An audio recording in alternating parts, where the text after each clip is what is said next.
Et on va désormais continuer ici avec un TP. Alors l'objectif ici sera de créer ça, d'accord? Alors bien entendu, il y aura déjà des fichiers à disposition dans un lien en description sur mon GitHub. Regardez le lien en description, ça va vous être très utile ici. Donc l'objectif sera ici de créer cette application de blog. Donc on aura ici une page d'accueil avec un header et un footer. On aura du coup du contenu ici. On pourra accéder ici au blog, ce qui nous permettra de voir une liste d'articles. Encore une fois, à ce niveau-là, dans l'énoncé, vous aurez bien entendu toutes les informations ici. Donc la liste ici des articles est dans le fichier data.ts. Ok, donc forcément, il faudra faire un mapping ici pour afficher ces différents articles. Ici, donc, on voit les différents articles. On voit effectivement ici que les métadatas ont été changés. On voit aussi ici que les métadatas ont été changés. Et quand on clique sur un article quelconque, on voit qu'on y accède grâce à son ID et on voit aussi que du coup les métadatas ici sont celles de l'article en question. Donc ici vous aurez deux fichiers très importants au niveau de ce projet, au niveau de cet énoncé. De votre côté vous pourrez créer une nouvelle application Next.js pour faire ici ce tuto. Vous aurez du coup data.ts, mais vous avez aussi des interfaces ici dans types.ts qui pourront être à la limite ici intéressantes. Donc je récapitule ici, on a vraiment tout simplement l'adresse, l'accueil d'un site ici, d'une application. On peut cliquer sur la liste des articles d'un blog et voir aussi chaque article ensuite individuellement. Et de votre côté, vous devez aussi gérer à chaque fois les métadonnées. C'est en gros ce que vous devez faire. Globalement, vous êtes assez libre ici dans la réalisation de ce projet et je vous laisse faire, c'est désormais ici à vous. Et on va aller ici désormais sur la correction de ce projet. Pour cela, je vais tout simplement créer un dossier correction blog.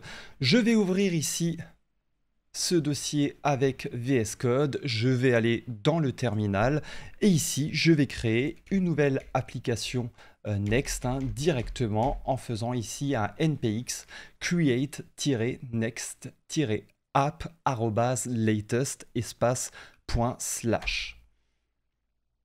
Donc là, encore une fois, TypeScript, oui, c'est vraiment des choses qu'on a déjà vues. Et j'installe ici l'application. Donc, d'un autre côté ici, je vais aller effectivement récupérer les fichiers qui sont absolument indispensables. Donc, on a déjà le types.ts ici, que je vais rajouter du coup dans le app, types.ts. Voilà. Donc on a déjà ça ici et ensuite, bien entendu, je vais devoir récupérer les données ici. Donc je récupère les données dans data.ts. Du coup, data.ts, je viens mettre les données là-dedans et bien entendu, je sauvegarde. Ensuite, on peut faire ici un npm run dev pour lancer l'application sur le port local. Et ce qu'il faut déjà faire ici, c'est personnaliser du coup le fichier layout.tsx ici. Donc je vais sur layout.tsx et là par exemple on peut déjà personnaliser les métadonnées ben bk et on va mettre une description quelconque, randonneur à ses heures perdues. Point. À partir de là, ce que je peux faire, c'est mettre par exemple un header et un footer. Donc on va avoir ici un header. On va avoir un peu de style au niveau de ce header, style. On va avoir un background color à tomato. Et toujours ce padding ici à un rem. À partir de là, je vais faire un main ici. Je vais aussi mettre un peu de style. Allez, par exemple, un padding, encore une fois, à un rem ici. On n'oublie pas de fermer le main. Et on va mettre ici, bien entendu, le footer. Voilà. On indente correctement. Ça m'a l'air pas mal. Et on met ici le footer. Donc, background color à green, par exemple. Et padding à un rem. Et on met le footer. Donc là, ici, au niveau du layout.tsx, on n'est pas trop mal. Donc on peut voir un peu du coup ce que ça va donner ici en allant du coup sur localhost 3000 et pour le moment on a le résultat suivant. Donc ici on va un peu éditer désormais le fichier page.tsx. Donc ici on va sur page.tsx et là tout simplement on va enlever tout le contenu du return. Voilà. Et puisqu'on aura un lien, il faut importer link. D'accord? Et à partir de là, je peux faire un fragment et par exemple un titre. Alors pour les intéresser, puisqu'on utilise Tailwind, on peut mettre un class name text 4xl, ce qui nous permettra ici d'avoir un texte en grand. Bienvenue sur mon site.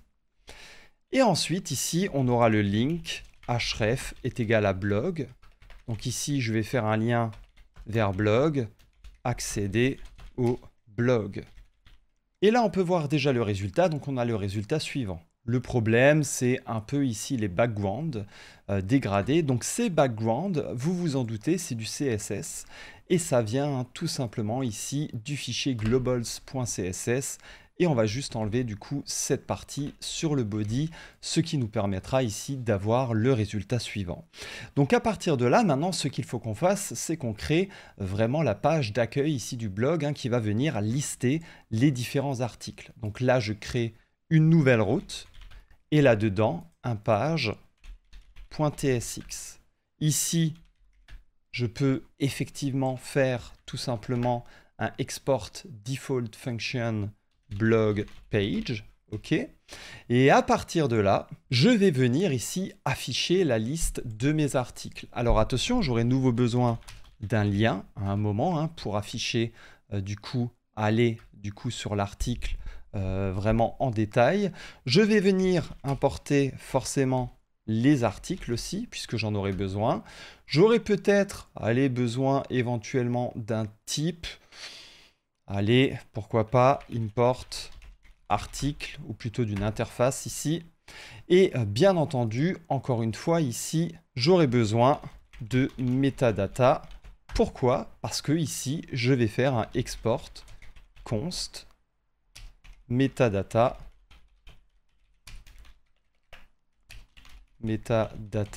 est égal. Et là, je vais mettre title, par exemple, Ben Beka, le blog, et je vais mettre en description bienvenue sur mon blog. À partir de là, l'objectif c'est effectivement d'afficher une liste des articles. Donc article, je fais un mapping dans les articles et pour chaque article ici, je vais venir récupérer déjà le lien vers cet article. Donc pour cela ici, je vais faire un const link. Ça sera égal ici à backtick blog et on aura ici article.id et ensuite je vais pouvoir ici afficher l'article en question. Donc div key, j'ai besoin d'une clé, toujours, c'est du React, article.id et là on va avoir un petit style, allez on va mettre un padding ici à un rem. À partir de ce moment-là, je peux mettre par exemple un h2 article.title. Donc je viens récupérer ici le titre de l'article dans les datas, titre, date et auteur ensuite. Ok? Donc on a le titre, la date, par et article.author. Et ensuite, on va mettre un lien ici, link href est égal à link, du coup, voir l'article. Et si on veut, on peut mettre effectivement un style color blue pour mettre, si vous voulez, ici vraiment le lien finalement en bleu. Donc là, c'est assez implicite, on n'a pas forcément besoin de mettre que c'est de type article, c'est assez implicite. Donc voilà, on peut enlever tout simplement ici l'import là. Alors regardons un peu ce que ça nous donne ici pour le moment. Quand je clique accéder au blog, on voit bien ici la liste des articles, c'est parfait. Donc à partir de ce moment-là, ce qu'il faut faire, c'est afficher un article en particulier. Donc pour cela, ici, on va tout simplement aller dans Blog, on va faire une route dynamique, et dans cette route dynamique, on va créer du coup un page.tsx. Et ici, on fait toujours un export default function, allez, article page, et je vais vouloir ici récupérer des paramètres, puisque j'ai envie de récupérer du coup paramètres id string. Ok, je vais récupérer l'id ici. Donc on a déjà ça pour le moment. Ensuite, bien entendu, il faudra que j'importe ici les articles. D'accord, encore une fois, puisque je vais devoir récupérer un article en question. Et je vais importer aussi metadata. À partir de là, je peux déjà faire tout ce qui est la génération des métadonnées dynamiques. Donc, export function, generate metadata.